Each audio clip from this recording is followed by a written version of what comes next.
फिर दिन हुआ पुरानी रात का, करे सो शुक्र हम खुदा की जात का, खुदा की जात का, नया फिर दिन हुआ।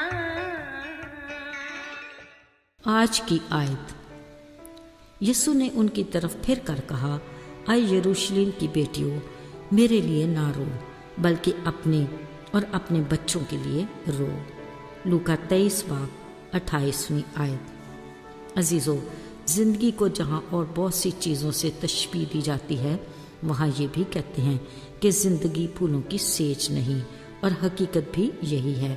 अक्सर फूलों के साथ कांटे ज़रूर होते हैं। ज़िंदगी में फूलों का मतलब है खुशी, और कांटे दुख गम की अलामत हैं।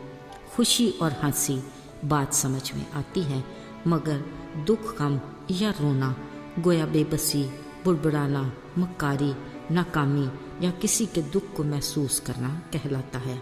गरज किसी भी तरह का रोना धोना ज़रूर किया जाता है जो किसी न किसी एहसास से जुड़ा होता है। ये भी अनोखा अंदाज है। बाज़ औक़ात तो हम ऐसी बातों के लिए रोते हैं जिसकी कोई वजह भी नहीं होती, मगर जिन बातों के लिए रोना मकसूद हो कोई संजीदा नहीं होता। खैर अजीज़ों, बारगाह इलाही में दुआ तो यही है कि अल्लाह ताला हम सबको हंसता मुस्कुराता रखे, आमीन।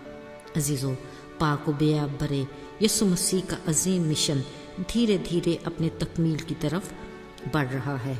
अगरचे बहुत सी अदालतों के मुकदमों के दौरान अभी तक कोई भी जुर्म साबित नहीं हुआ था कि यीशु को सलीबी मौत दी जाए, मगर उस वक्त के मजहबी लीडर और लोग बाज़िद थे कि यीशु नासरी को सलीबी मौत ही की सज़ा दी जाए, क्योंकि वो खुद को यहूदियों का बादशाह कहता है। हकीकत में तो ये 100% दुरुस्त था, मगर उस दौर में यहूदी कौम इस बात को तस्लीम करने के लिए तैयार नहीं थी कि नबियों की पेशनगोइयों के मुताबिक मसीहा जो आने वाला था यही यीशु है जो आ चुका। बहरहाल ये सब कुछ जो वकूअ पज़ीर हो रहा था वो नबियों की पेशनगोइयों के ऐन मुताबिक था।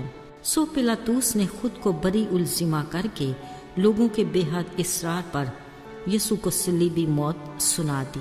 लिहाजा उन्होंने उसे कोड़े लगाकर कांटों का ताज पहनाया और उसे ठट्ठों में उड़ाया।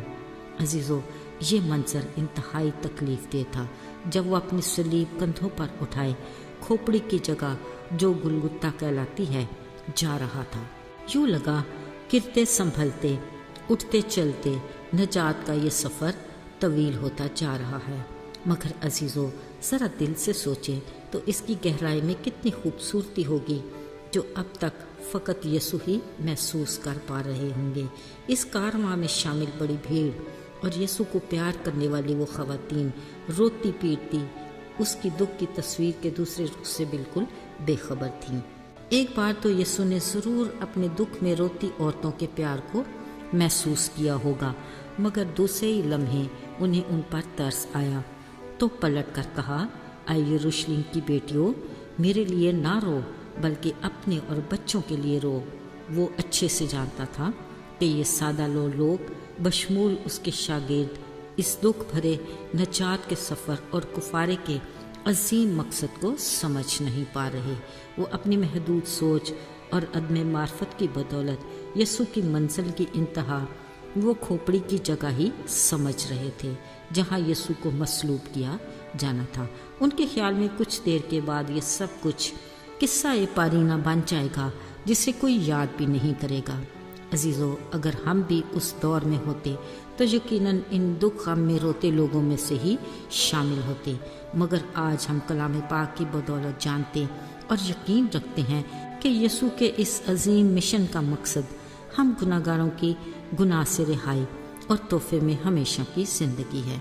अजीज़ों, बिलाशुबा हम भी यीशु मसीह के दुखों के इस सीज़न को याद करते बतौर कमज़ोर इंसान दुखी हो जाते हैं, लेकिन वो हमें वही बात कहता है कि मेरे दुखों पर गमज़दा होने और रोने की ज़रूरत नहीं, बल्कि तुम अपनी और बच्चों और आने वाली नस्लों की फ़िक्र करो और उन्हें नजात की खुशखबरी और सलीब के हकीकी पैगाम से आगाह करो। تاکہ ان کی زندگیاں ہلاکت سے بچ جائیں۔ نجات کا دن آج ہی کا ہے اور قبولیت کا یہی وقت ہے۔